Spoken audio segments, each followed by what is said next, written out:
talking nonstop. Change, not get it, and then just sort of come up and get behind one of the elbows. You're in on the body lock, and now it's a problem because then he could just force him. He can either Kosoto hook, trip him out, force him to his hands. So I would imagine Paddy might be. It's going to be close, I think, in the odds. I don't want to say what the odds would be because that's really not my forte in any kind of way. But I would imagine that the odds are probably going to be kind of close. I would think that that's a good chance for Paddy to win, but with real risks about his defensive striking along the way. Yeah. And really, obviously, as we all could understand, a last hurrah, certainly, for Justin Gaethje.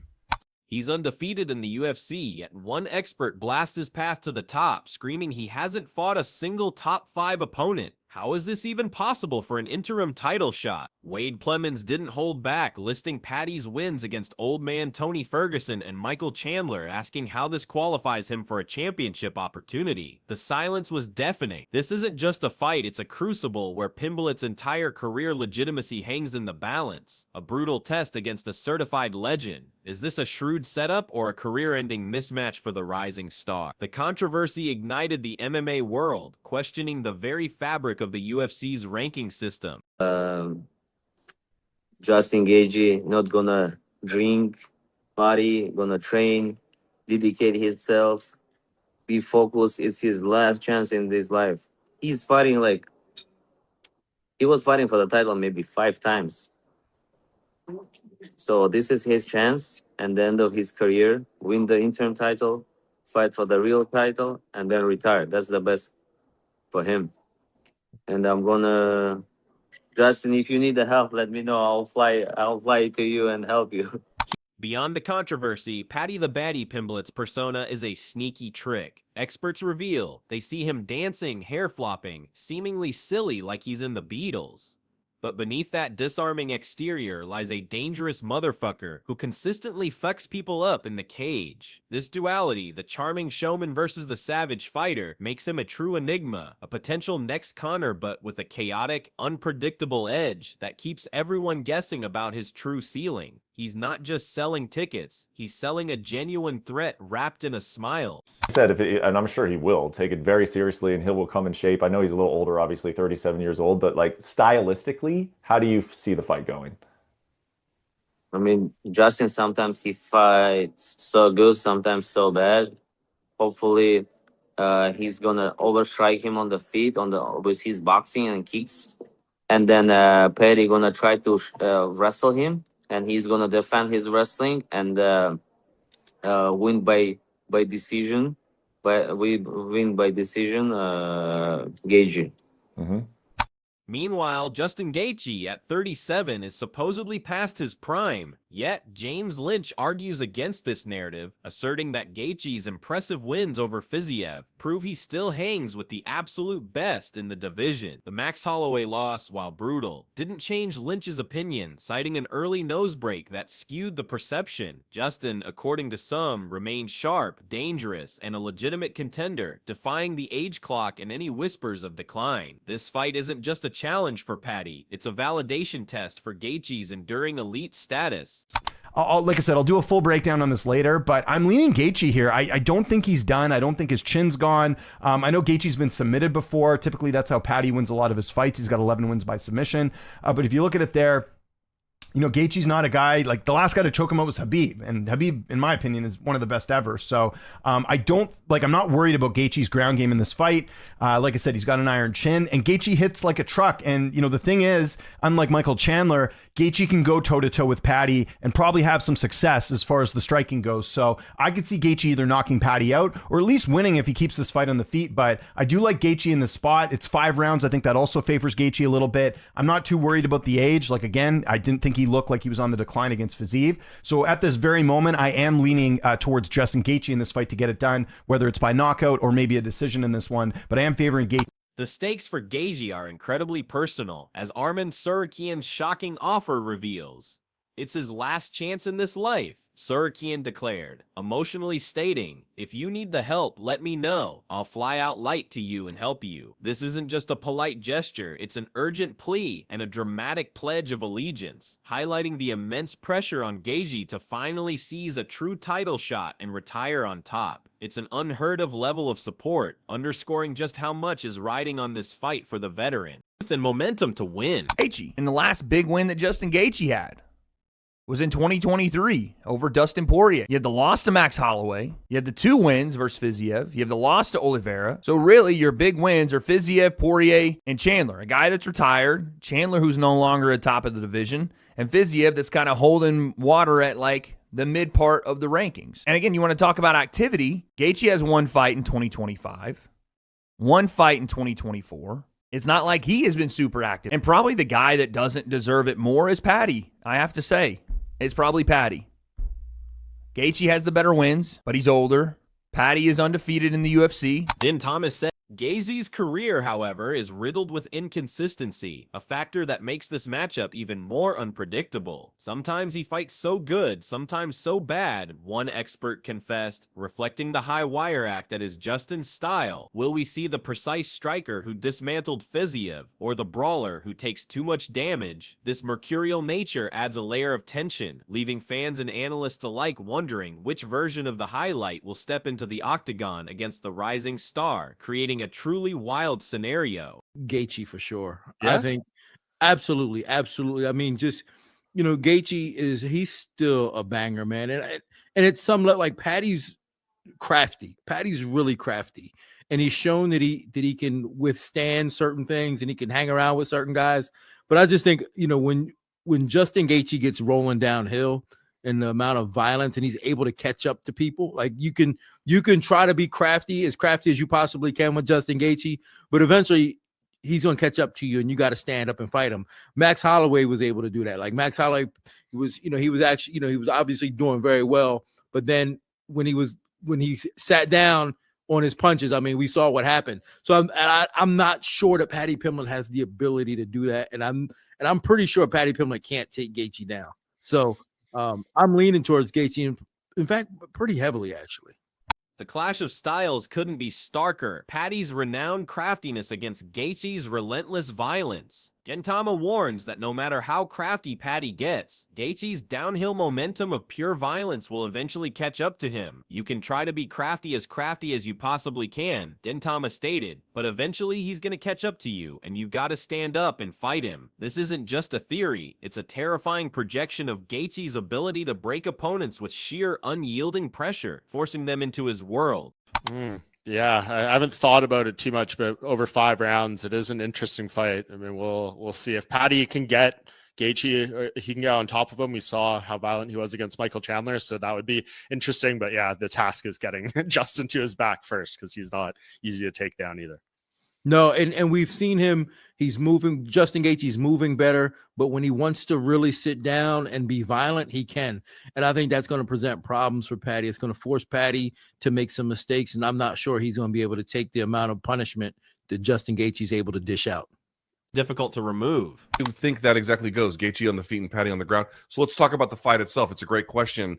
There's just no doubt in my mind, a bit of a striker versus grappler. Paddy can strike for sure, but he leaves his chin in the air. It's a real tough test for Paddy, but the problem is we all know Gaethje has just, of course, he's got good defensive wrestling, but as you saw with Khabib, if you just force him to his hands, or there's different ways for him to get to his back, once you do that, it's a problem.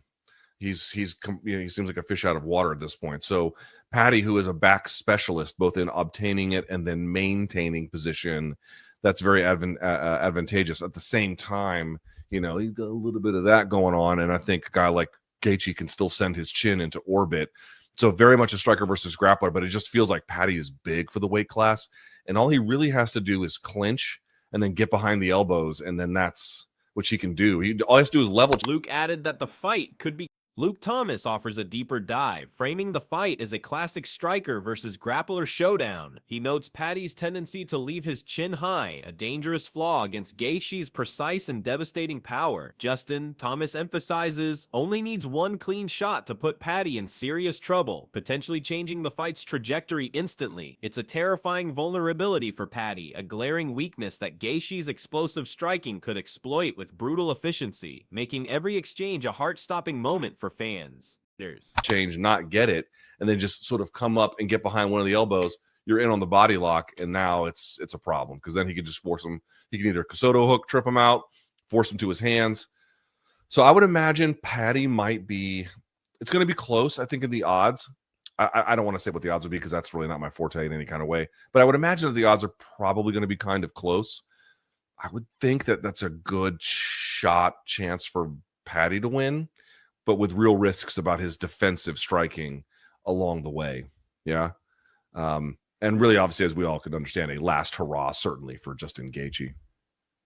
Yet, Paddy possesses a skill that gives Gaethje major problems, taking the back. Luke Thomas identifies this as Paddy's path to victory. If Pimblett can secure a body lock or control an elbow, he can transition to Gaethje's back, a position where Justin seems like a fish out of water. Once there, Paddy, a recognized back specialist, is incredibly difficult to remove, creating a nightmare scenario for Gaethje and a prime opportunity for Pimblett to capitalize on his grappling prowess against a renowned striker.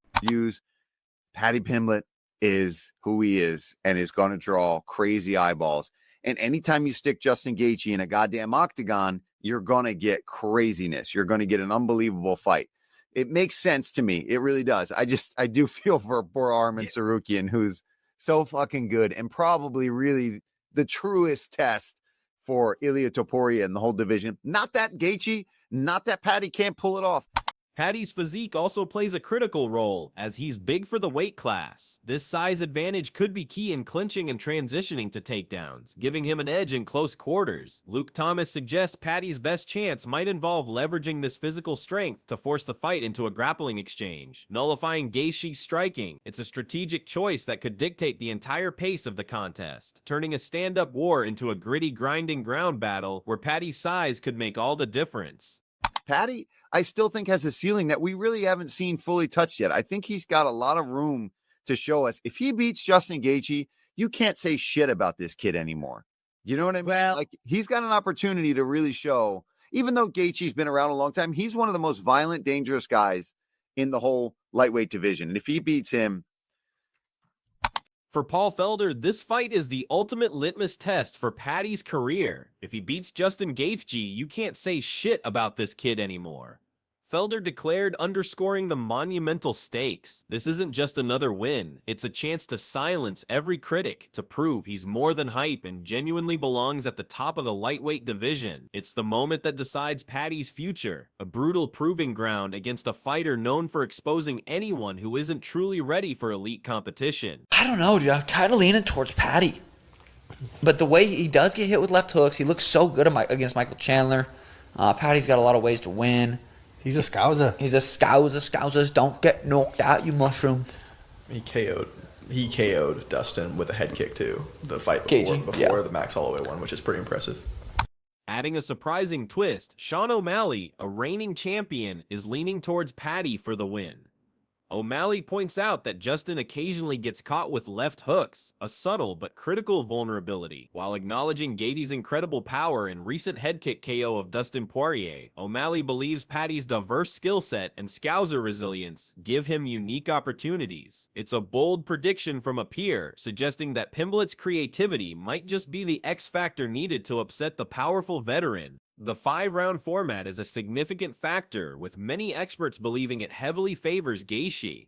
His experience in championship rounds, coupled with his relentless pace and power, gives him an advantage as the fight progresses. Paddy, while active, hasn't consistently proven himself over the full 25 minutes against an elite top-tier opponent. This extended duration offers Gaethje more opportunities to land fight-ending blows and wear down his opponent, testing Paddy's conditioning and mental fortitude like never before.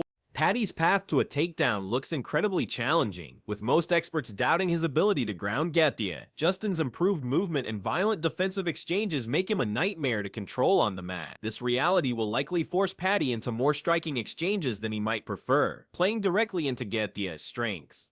The struggle to secure takedowns could prove to be Paddy's undoing, forcing him to endure punishment he might not be equipped to handle against a fighter like Justin. Wade Plemons' scathing critique of Paddy's resume is impossible to ignore. He meticulously listed Paddy's major wins: Gordon, Old Man Tony Ferguson, Bobby Green, and Michael Chandler. Plemons then brutally questioned, how does that offer you a #1 contender's fight without fighting someone in the top 5? Ever? You know, until this moment, it's a direct challenge to the UFC's matchmaking and the legitimacy of Pimblett's rapid ascent, fueling the fires of controversy surrounding this high-stakes bout. For Justin Gaethje, this fight feels like a definitive last hurrah. Luke Thomas echoed this sentiment, suggesting it represents Gaethje's final grand attempt at capturing undisputed gold. After multiple title shots and a career filled with legendary wars, this is his chance to prove he still has one more elite run in him before considering retirement. The emotional weight attached to this narrative adds immense pressure and motivation for Gaethje, making him an even more dangerous and determined opponent. Gaethje's recent activity and quality of wins have also come under scrutiny. Wade Plemons pointed out Justin's inconsistent schedule, with only one fight in 2023 and one in 2024, questioning if he's been super active. Furthermore, Plemons downplayed the significance of Gaethje's big wins over Dustin Poirier, Fiziev, and Chandler, stating they are either retired or holding water at like the mid part of the rankings. This casts doubt on Gaethje's current form and true standing in the division. This fight is set to be a chaotic, unpredictable spectacle. It's one of those fights where anything can happen. Experts universally agree, describing it as fast, intense, and possibly end before the final bell. Both fighters bring explosive power and unique skills, ensuring that every second will be electrifying. The raw energy and potential for a sudden, dramatic finish underscore why this matchup has captivated the entire MMA community, promising an unforgettable clash of styles and wills. The fan base is deeply divided, reflecting the clash of opinions among experts. Are you siding with Justin's undeniable power, iron chin, and vast experience? Or are you backing Paddy's sharp skills, crafty game plan, and youthful momentum? The contrasting strengths and weaknesses of each fighter have created a true pick'em scenario, leaving countless debates raging across social media and fight forums. Everyone has a strong opinion, but no one can truly predict the outcome of this impending war. The core question remains, will Justin's calculated violence and experience be too much for Paddy's unorthodox, crafty style and undeniable youth? Can Paddy withstand the early onslaught and find a way to exploit Gaethje's ground vulnerabilities, or will the veteran's power simply be too overwhelming? This is more than a prediction. It's a profound exploration of potential legacy and raw human will. The Octagon will soon reveal the truth. So, what is your gut telling you? Will the veteran's raw power and experience prove too much for the rising controversial star? Or will Paddy's youthful drive, deceptive charm, and submission prowess shock the world and rewrite his narrative? This fight isn't just about who wins or loses. It's about the very future of the lightweight division. A monumental clash that will be talked about for years to come. The stakes have never been higher.